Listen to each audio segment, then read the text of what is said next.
જે પ્રમાણે અત્યારે તાપી પાવર લિંક પ્રોજેક્ટ છે એ સ્થગિત કરાય એ બાબતને લઈને આપ શું કહેશો?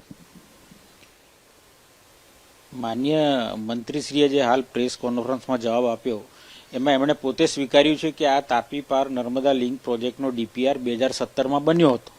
એટલે એ પોતે પણ સ્વીકારે છે કે ડીપીઆર તો 2017માં બન્યો જ છે અને 2022માં તમે આ પ્રોજેક્ટ સ્થગિત થવાની જાહેરાત કરી હતી. તો 2022માં તમે સ્થગિત થવાની જાહેરાત પણ પ્રેસ મીડિયા દ્વારા જ કરી હતી. તો 2022થી 2025 સુધીમાં ત્યાર પછી સરકારનો કોઈ પરિપત્ર કે સરકારી કોઈ કાગળ એવો એમણે રજૂ કર્યો નથી કે અમે આ પ્રોજેક્ટ સ્થગિત કર્યો છે કે મુલતવી રાખ્યો છે કે હાલ પૂરતો સ્થગિત કર્યો છે. અને આજે ફરી પાછા 2025માં પણ મંત્રીશ્રી એ જ ગાણું ગાઈ રહ્યા છે કે મુખ્યમંત્રીશ્રીએ કીધું છે કે આ પ્રોજેક્ટ નહીં થાય.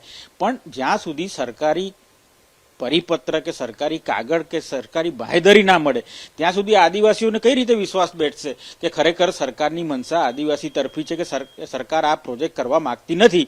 એટલે આદિવાસીને કાયમ ઓક્સિજન પર જ રાખવા અને ઓક્સિજન ઓછો વધતો કર્યા કરવું ને એમના જીવ અદ્ધર રાખવા એ પ્રકારની સરકારની નીતિ છે.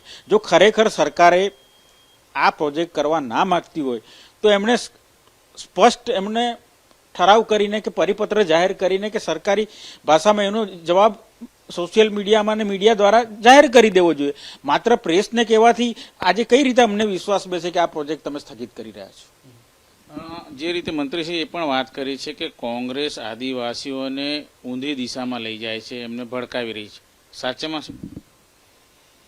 જો આમાં કોંગ્રેસને કોઈને ભડકાવવાનો સવાલ નથી. આજે જે આંદોલન છે એ સંઘર્ષ સમિતિ દ્વારા કરવામાં આવી રહ્યું છે. કોંગ્રેસ તો વિપક્ષ તરીકે આજે ભૂમિકા ભજવે છે એટલે કોંગ્રેસના લોકોને પણ આમંત્રણ આપવામાં આવી રહ્યું છે. પણ કોંગ્રેસના બેનર હેઠળ કોઈ અમે આંદોલન કરતા નથી. પણ જે ડાંગ, વલસાડ, તાપી અને નર્મદા જિલ્લાના જે અસરગ્રસ્તો છે એ લોકોનો જીવ તાળવે બંધાયેલો છે ને એ લોકોની વારંવાર રજૂઆતો અમારા સુધી આવતી હોય છે કે ભાઈ આ ડીપીઆર પણ રજૂ થઈ ગયો છે ને હવે આ પ્રોજેક્ટ શરૂ થવા જઈ રહ્યો છે તો અમને કોણ બચાવશે, તો તમે અમારી લડતને સાથ આપો. એટલે સ્વાભાવિક છે કે અમારે તો આદિવાસીનું હિત અમે ઈચ્છતા હોઈએ અને આદિવાસીને નુકસાન ના થાય એની હંમેશા અમે ધ્યાન રાખતા હોઈએ. તો આવી જ્યારે આદિવાસીઓ જીવ પર આવી ગયા હોય તો અમારી નૈતિક ફરજ પણ બને છે કે એમને સાથને સહકાર આપવો. પણ આ આંદોલન કોઈ કોંગ્રેસ પ્રેરિત નથી કે કોંગ્રેસનું આંદોલન નથી, પણ જે અસરગ્રસ્ત લોકો છે એ લોકોનો અંતરાત્માનો અવાજ છે. આપ કહી રહ્યા છો કે મીડિયાના સમક્ષ આવીને જાહેરાત કરે છે, કોઈ ઓન રેકોર્ડ નથી કરતા. કોંગ્રેસની શું માંગણી? 2022માં પણ આ જ પ્રકારે સુરતમાં જ જાહેરાત થઈ હતી અને એ જાહેરાત થયાને આજે 3 વર્ષના વાણા વાઈ ગયા. હજી સુધી સરકારે કોઈ લેખિતમાં કોઈ પરિપત્ર કે કોઈ ઓર્ડિનન્સ જાહેર કર્યું છે? નથી કર્યું. ને આજે 2025માં બી અત્યારે માન્ય મંત્રીશ્રી અને પ્રવક્તા ગુજરાત સરકારના આજે મીડિયા સમક્ષ જ વાત કરી રહ્યા છે. તો મીડિયા સમક્ષ એવી વાત કરતા હોય તો એમની સાથે કંઈક કાગળ પણ લઈને આવવું જોઈએ એમણે કે જુઓ ભાઈ આ સરકારનું આજે અમારો કેબિનેટ મિટિંગનો ઠરાવ છે કે અમે આમાં આગળ વધવા માંગતા નથી, કે અમે આ પ્રોજેક્ટમાં ભવિષ્યમાં પણ અમે કોઈ પણ રીતે અમે સહમત નથી અને અમે કેન્દ્ર સરકારને પણ અમે અસહમતિ દર્શાવીશું. તો એક આગળ લાવો, કંઈક તો લાવો, કંઈક તો પુરાવો આપો. માત્ર મીડિયાને કહેવાથી અમે કેવી રીતે માની લઈએ કે તમે આ પ્રોજેક્ટને સ્થગિત કરી રહ્યા છો? તાપી પાવર લિંક કઈ રીતે જે આદિવાસી પટ્ટો છે એમને અસર કરી રહ્યો છે? કયા પ્રકારનું નુકસાન તમે જોઈ રહ્યા છો?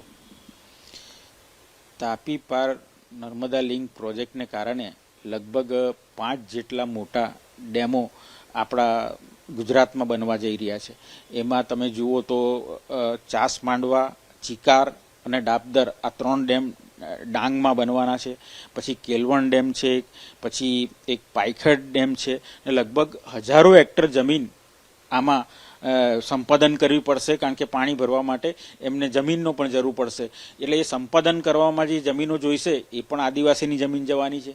હવે સંપાદન કરીને ડેમ બનાવ્યા પછી ડેમમાં જે પાણીનો સંગ્રહ થશે એના કારણે જે આજુબાજુના લોકોને પણ વિસ્થાપિત થવું પડશે કે એ લોકોના જમીન પણ પાણીની અંદર આવી જશે અને સાથે એ પાણીને બીજા રાજ્યમાં પહોંચાડવા કે બીજી જગ્યાએ પહોંચાડવા માટે એના માટે લિંક કેનાલ ને મેજર કેનાલ બનાવવી પડશે.